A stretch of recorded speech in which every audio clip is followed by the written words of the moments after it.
Hello friends, hope you're all doing good. We're going to open this box where we have the holders for our curtain rods. So this holder has a screw, quite good looking, and we have the plates. And these are wooden plates.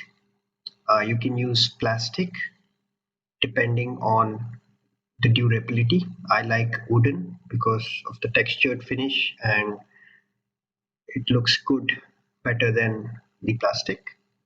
We also take a screw, and the screw is going to be used on the wooden plate. The next would be the frames.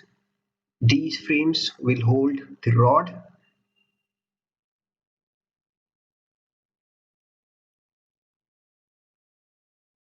We also have few plugs which will be used while screwing it onto the wall.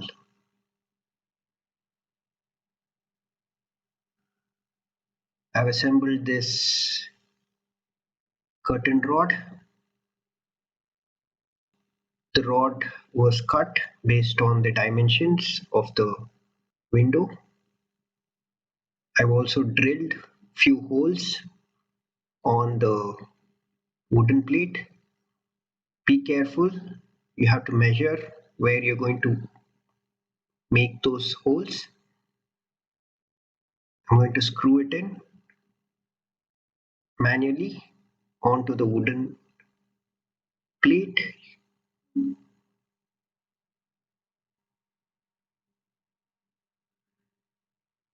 So once this is done, we're going to screw it in onto the wall. So you can see, screwed it onto the wall using the plug and the main screws. So this is how it looks once all the windows are done.